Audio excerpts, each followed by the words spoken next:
All right. Meanwhile, the White House is facing questions about the prisoner swap deal with Iran. Watch this. John, you just said that Iran was not going to do this for nothing, but didn't they also get 5 Iranians? They will get 5 Iranians as well. Yeah, Jackie. Then why did we need to add $6 billion on top of that? This is the deal that we were able to strike to secure the release of 5 Americans. It would be great, wonderful, if we could just pick up the phone and call the mullahs and say, hey, we want our Americans back, send them back on the next plane. But you and I both know that's not going to happen. In this exclusive interview, I spoke with the exiled Crown Prince of Iran, Reza Pahlavi, here yesterday about this deal and how exactly Iran is planning to spend that $6 billion. Watch this. Will Iran be able to spend this the way it wants? What are your thoughts on this prisoner swap deal? Good morning, Maria, and thank you for having me again on your program. Last time around, we saw what happened to the money that was released to the Iranian regime under the Obama administration. Certainly, it did not end up serving the interests of the Iranian people.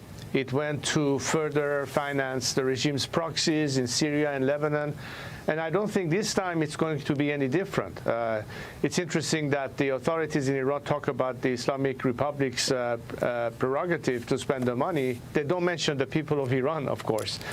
The principle of paying money for ransom should be wrong to begin with. And when you incentivize a regime that it pays to take hostages, oh, by the way, the cost for each hostage has dramatically increased.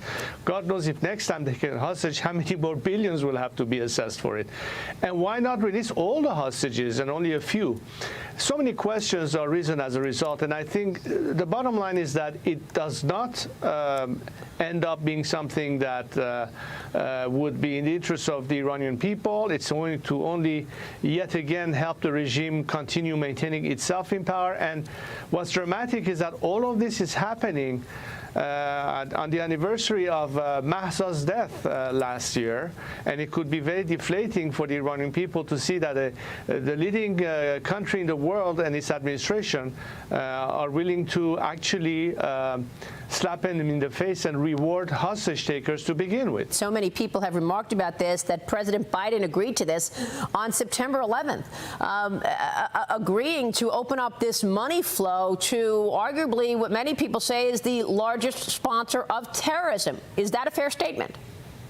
Absolutely, and that's the reason why so many freedom-fighting Iranians wonder that if there are assets that are frozen as a result of further sanctions, let's say if tomorrow the IRGC is placed on the terrorist list and more assets, that ultimately, let's not forget, this is the money, the people of Iran's money, and they could in fact repurpose such frozen assets towards supporting the Iranian people if there is a policy of the maximum support, and for instance support labor strikes in Iran. If you talk about humanitarian aid, do it directly. Why give it to a regime that is murdering its people in Iran and continuing its raising havoc in the region and beyond? Where is the rest of the world on this? Are they still doing business on the black market on oil? I mean, OPEC said this week they're expecting demand for oil to remain elevated, predicting next year global demand to rise by 2.25 million barrels a day.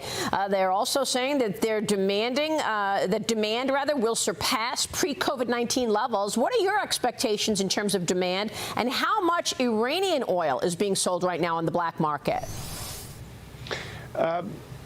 Most of our experts would say that even at its maximum output, and assuming that they can sell it all, is there enough revenue to sustain the economic situation that Iranians are today facing, where close to 60% of Iran's society lives at or under the poverty line.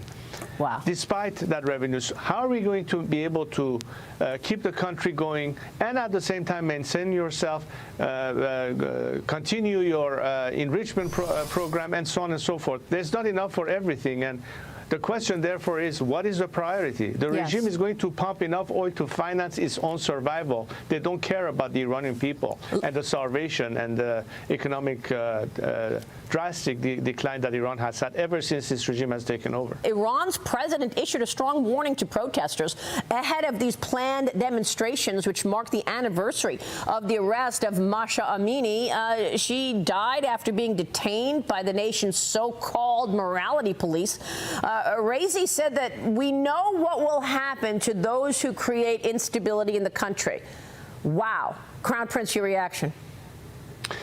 Intimidation is a typical tactic of totalitarian regimes that try to scare its own citizenry from any hope for change or bringing fundamental change. And that's what we are fighting for.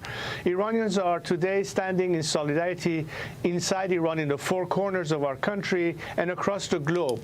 I anticipate that on the anniversary of Mahsa's death, which is September 16th, we will probably witness the most unprecedented solidarity of people inside and outside Iran. The regime will, of course, try to intimidate. They will probably try to crack down. They have already arrested or called Mahsa's family and other political activists as a means to further scare them. But in this world of social media, in this world where the world is tuned in, they can witness that the Iranians will prove once and again how much solidarity they have against this tyrannical regime.